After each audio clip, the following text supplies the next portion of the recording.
2, and we are going to go over today a farming strategy. Now, how's this farming strategy work? We are going to farm expedition meteor boss. And how are we going to do that? Well, let's hop into the game here and take a look at what this looks like. So, what you're going to need is very simple. I'm going to go to Angie. I have exalted orbs, and I want here an expedition. This guy's not too expensive. 90 exalt. It's kind of up there. We convert this to chaos, just 2 chaos, get a couple chaos, get a couple of these bad boys, and go and farm the boss. Now you can also get this version. It's basically the same thing. It just needs to be reforged at the Verisium workbench. So you get some of these, and we go over to the Verisium anvil. Forge this guy up, bing bang boom. But basically once you're done farming up as much as you want, you can do a little, you can do a lot. What are you looking for? What are you trying to farm? And how are you trying to get some currency for your time? What you're going to want to look for is emergent possibility. We'll pull this out and make that a little bit bigger here. This guy, and you're going to also want to get Olroth's conviction. This guy's pretty good too. These guys are worth something, and I'll show you why in a second, and these guys are also worth something.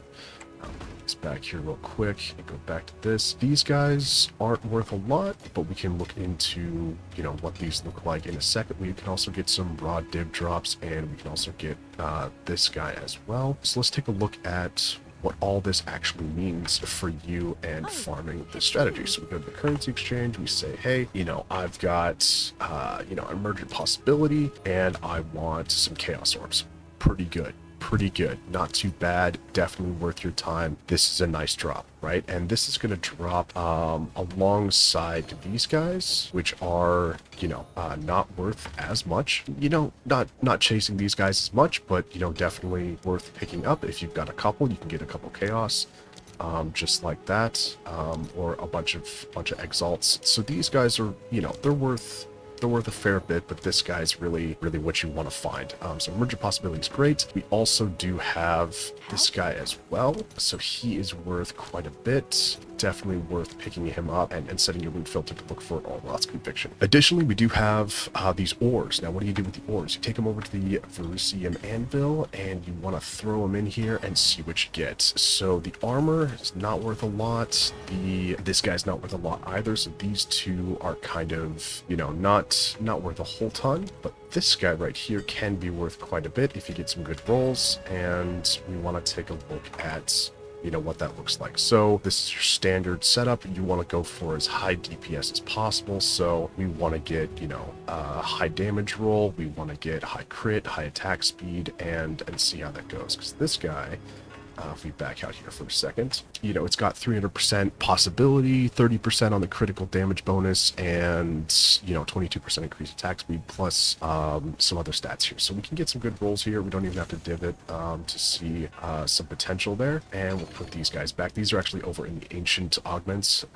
So this guy goes there. So if you throw them in the stash tab and don't know where they went, they go in there. The rune tab, if you don't have the rune tab, obviously a quad tab makes this a lot easier, because this could take up some space if you want to do this a lot. And this guy goes into this. So what we're looking for on this guy is actually part of the forge mechanic, and we want to get +2 to skills up here.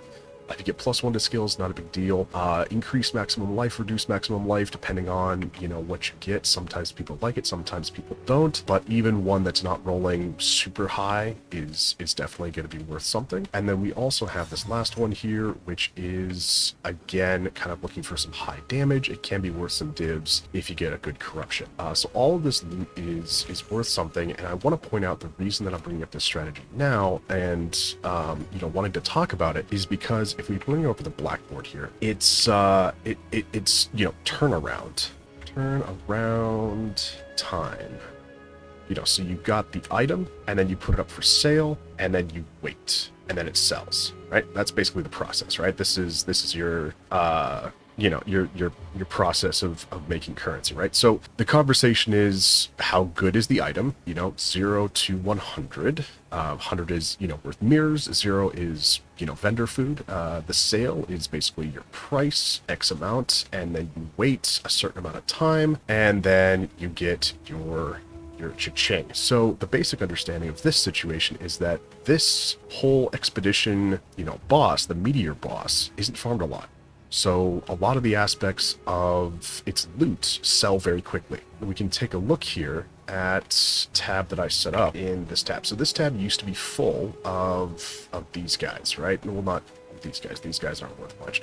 But it used to be full of, these and these. They take up quite a bit of space. These guys, they don't, they can go on the currency exchange. Basically, you want to take all of these and say you don't want to do any crafting. Say you're like, hey, I'm not interested in doing that. I don't want to, take the time. You can just sell them, right? So you could sell them, like say you drop this, you sell it for, 87 exalt, and then you go back and you say, okay, I've got the exalt and I want, more of these. So if you drop one of these, you can, in theory, just, get your buyback. And as you can see, the prices do fluctuate. These things go up, they go down. But anyway, if you want to roll the dice and see what you can get, I'm gonna go ahead and do some of this. And the reason that the crafting is kind of like, if you do it, good luck, obviously, because crafting is kind of always a gamble. It certainly can be less of a gamble or more of a gamble depending on what kind of crafting you're doing, but this one's a bit of a gamble. And the reason that it's kind of a gamble is because you can get different levels. I can get up to 20 on this level here, so we can take a look at the prices. Depending on the rolls that we got, you can just search really quickly here and see, hey, did we get something that's worth a little bit more or a little bit less? So anyway, you want to see that high critical hit chance, higher the better. Light radius is non-specific. High intelligence is always great. Increased maximum life. This is a pretty good one. This is pretty decent. And then what you want to do is you want to put it back in here and forge it. Now, this is expensive, and this is where the kind of gambling comes in, because it's like, hey, you forged it. Did you get something good? Increased maximum runic reward.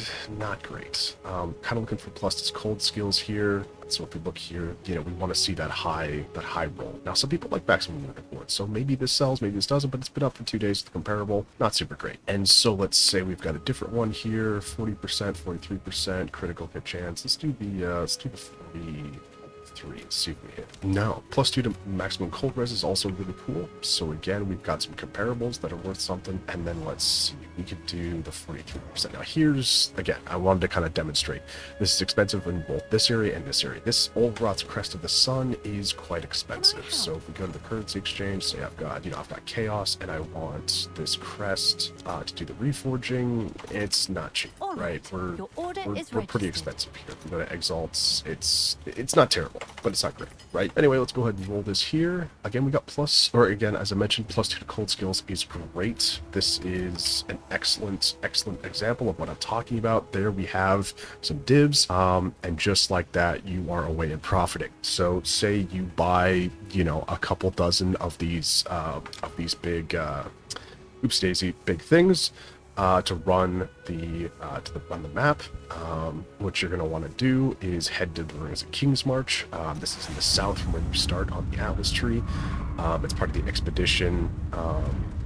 So you want to kill this guy, and then when you're done, come back on out and, basically just rinse and repeat. So we go to the map device, we say, hey, I just killed this guy. Let's traverse this. Let's grab our big honking thing here and then hop in. Now, some interesting points that I do want to mention about this as a point of interest, despite the load times, your movement speed is very important. There is a bit of running, so the higher the movement speed, the faster you can get this done. And obviously we are going for quantity over quality. It doesn't really make that much of a difference. So we just talked to Makora. We throw this in here. Now, this is interesting. If you did want to change your mind, you can't actually pull this thing out now. Once you put it in, it's in there. So just, that's kind of the stopgap step, right? So if you got to go to the bathroom or something, you pause the game, whatever it is, right? There's, that one step can't be undone. Then we take the little run here. We go all the way down to the center of the meteor, and we run the boss. So basically, higher magic finder is great. So, what do I run? I run Jado, just and exclusively because increased chance to find lineage supports, it does not benefit from the pinnacle boss bonuses, and it gives 50% chance to increase exceptional items found. Hilda's got some interesting stuff. They all have interesting stuff. Dorian has interesting stuff. But if we take a look here, this looks like pinnacle area, but it's not. And we have a map complete, but it's not a map boss. So there's no way to put in tablets. There's no way to put in waystones. There's no way to interact with a lot of the bonuses that we get, you know, on our normal farming experience. And it is a level 82 monster area. So, you know, the loot here is going to be, you know, a higher level, right? It's going to be, you know, not terrible. So we can find exceptionals. We can find dibs. We can find lots of good stuff. It's just going to be a bit of a grind. And as far as farms go, it is extremely efficient. Literally do just reopen this area just like that, throw in another fragment here, and you're away and going. There's no need to find map nodes on the map. There's no need to farm up certain currency or fragments to do this. It is really just as simple as buying it from Angie. I mean, of course you can buy these from Angie, but you know, if you wanted to farm Breach, for example, right? Say you're like, hey, I really love Breach, and you know, it's a lot of fun. I really enjoy it. Well, it's pretty expensive to do that. That's the reason that this is such a great farming experience, is because not only is it cheap and accessible, but it's also quite profitable. And for your time and investment and energy, this is a very, very low bar to begin your journey. Because if you do want to farm Breach eventually, or you want to farm, you know, Ritual, or you want to ever farm Abyss, those things can be expensive. Tablets, waystones, these things can be expensive, but this is an extremely accessible farming strategy that allows you to generate the currency and, you know, move forward with whatever strategy or build you want to have and run. So if we look at again, the very baseline concept, it is very simple. You're looking for a couple things that are valuable. You're looking for a couple basic rolls, high damage, and you're looking to, you know, roll these and sell them for a profit. It's very straightforward, very simple, and I think a great strategy for people, you know, who have just started and who are, you know, well into the league. Both can appreciate this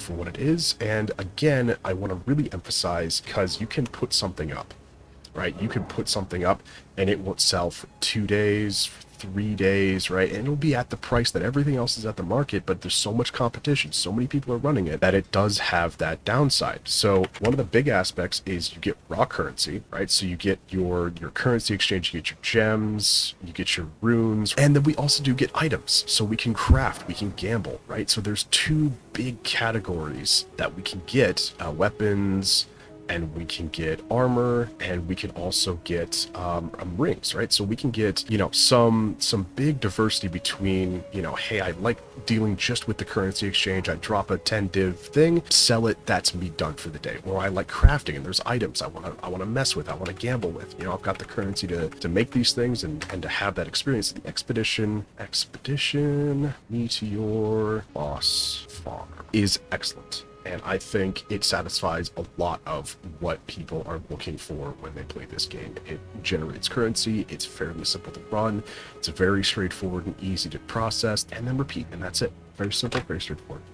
All right, thanks for coming. Appreciate it. And subscribe, like, and comment about your farms, your favorite strategies, whatever it is. All right, thanks. Aramorian, signing off.